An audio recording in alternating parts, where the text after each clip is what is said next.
भाग 3। निश्चित रूप से मानसिक, भावनात्मक और भौतिक सुख सुविधा के संदर्भ में इससे बड़ी उपलब्धि और क्या हो सकती है। अधिकांश वैज्ञानिक, कलाकार, कवि व साहित्यकार, गायक, लेखक एवं आविष्कारकों ने चेतन और अवचेतन मन के बारे में बहुत ही गहन समझदारी पाई जाती है।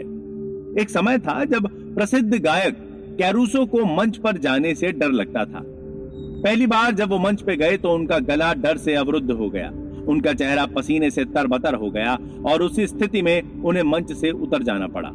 वो शर्म और घबराहट में मंच के पीछे चले गए। वो सोचने लगे, लोग हंस रहे होंगे, मैं गाने गया था पर गा नहीं सका। तब उसने स्टेज के पीछे खड़े लोगों के बीच चिल्लाकर कहा, डर मेरे मैं का गला घोटना चाहता है। फिर दोबारा उसने चिल्लाकर कहा, भागो, ये डर आपको भगाना होगा, भगाना होगा, भागो यहां से। यहां मैं का अर्थ अवचेतन मन की अपार शक्ति और विवेक से है, जिसने चिल्लाकर कहा था, भागो यहां से, मुझे अब गाना शुरू करना है। उनके अवचेतन मन से शक्ति का निर्गम हुआ। जब उन्हें दोबारा स्टेज पर बुलाया गया तो वह विश्वास के साथ स्टेज पर गए और बड़े शानदार तरीके से ओजपूर्ण एवं मधुर आवाज में गाना गाकर वहां मौजूद लोगों का दिल जीत लिया। अब आप समझ गए होंगे, कैरूसो ने मन के दो रास्तों को समझ लिया होगा। चेतन या अवचेतन मन में आपके विचारों की प्रवृत्ति के अनुकूल प्रतिक्रिया होती है। जब आपका चेतन मन डर, चिंता और हड़बड़ाहट में होता है तो अवचेतन मन में बैठी नकारात्मक भावनाएं निर्गत होने लगती हैं और आपका चेतन मन घबराहट, आतंक, भय और निराशा से भर जाता है। जब कभी आपके साथ ऐसा हो तो कैरूसो की तरह नकारात्मक विचारों के समक्ष पूरे साहस और विश्वास के साथ अपने मन में कहो, शांत रहो, धीरज रखो, मैं नियंत्रण में हूं, आपको मेरा आदेश मानना होगा, मेरा आप पर अधिकार है, आप यहां नहीं आ सकते, यहां आपकी जरूरत नहीं है।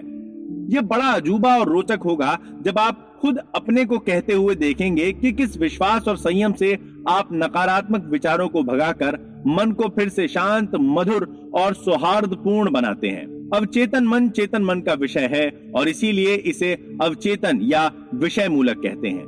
प्रमुख भेद और संचालन की प्रक्रिया। नीचे दिए गए उदाहरण से आप इसके प्रमुख भेदों को समझ जाएंगे। चेतन मन जहाज के कप्तान या उसके नेविगेटर की तरह होता है। वो जहाज को चलाता है और नीचे इंजन रूम में बैठे कार्मिकों को आदेश देता है, जो सभी बॉयलरों, मशीनों, यंत्रों को उसके आदेशों के अनुकूल चलाते हैं। मशीन रूम में काम कर रहे कार्मिकों को यह पता नहीं होता कि वे कहां तथा किस ओर जा रहे हैं, वे केवल आदेशों का पालन करते हैं। कप्तान अपने कंपास और अन्य यंत्र के आधार पर यदि गलत या अधूरा आदेश देता है तो वे पहाड़ से टकरा सकते हैं, क्योंकि उनका काम आदेश पर काम करना है। कार्मिक जन कप्तान से सवाल नहीं कर सकते, वे केवल आदेश का पालन करते हैं। कप्तान जहाज का बादशाह है, उसके आदेशों का पालन होता है। ठीक इसी तरह आपका चेतन मन कप्तान है, आपके जहाज का नेविगेटर है, जिसका रूप आपका शरीर है, आपके आसपास का वातावरण है और आपके अपने मामले हैं। आपका अवचेतन मन आपका आदेश लेता है, जिन पर आपका चेतन मन विश्वास करता है और सही मानकर स्वीकार कर लेता है।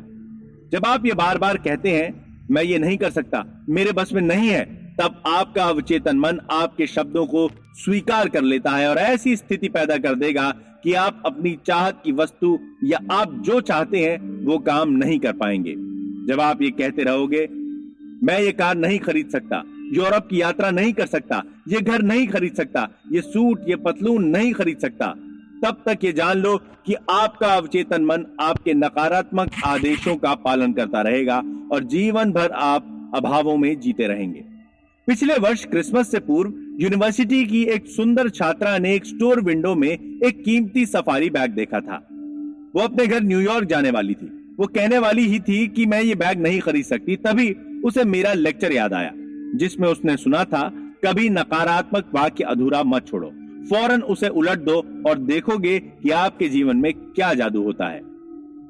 उसने कहा, यह बैग मेरा है, यह बिक रहा है, मैं मन में इसे स्वीकार करती हूँ और मेरा अवचेतन मन देखेगा कि यह मुझे मिलता है।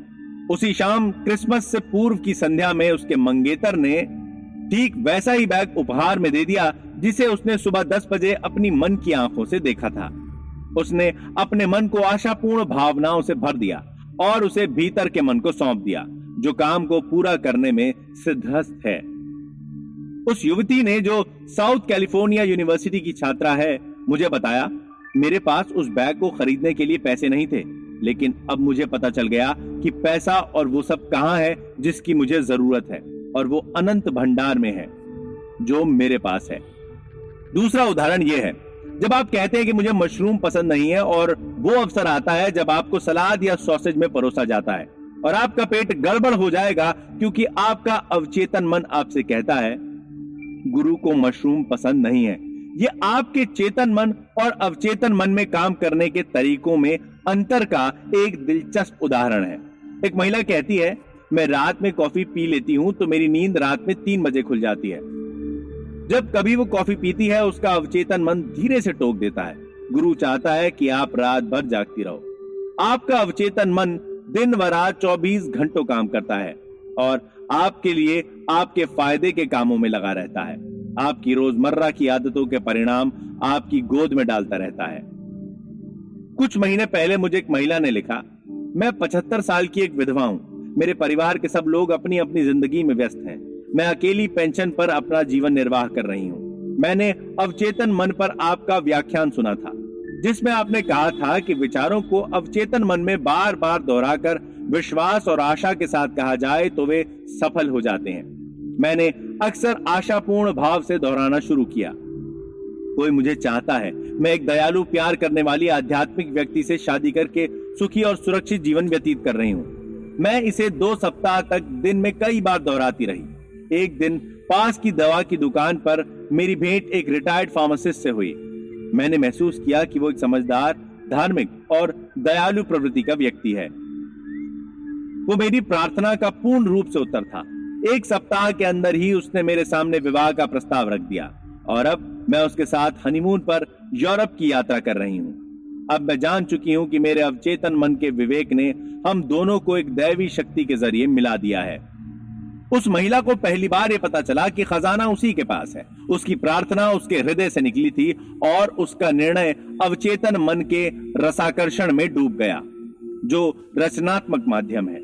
जैसे ही वो अपनी चाहत को मूर्तिमान करने में सफल हुई, उसके अवचेतन मन ने आकर्षण के सिद्धांत पर उत्तर खोज निकाला। निर्णय करो कि आप जिन बातों को सोचते हो वे सच्ची हैं, निष्कपट हैं, न्यायपूर्ण हैं, पवित्र हैं, सुंदर हैं, अच्छी मानी जाती हैं। यदि कोई सद्गुण है और यदि कहीं प्रशंसा है तो उन्हीं बातों को सोचें।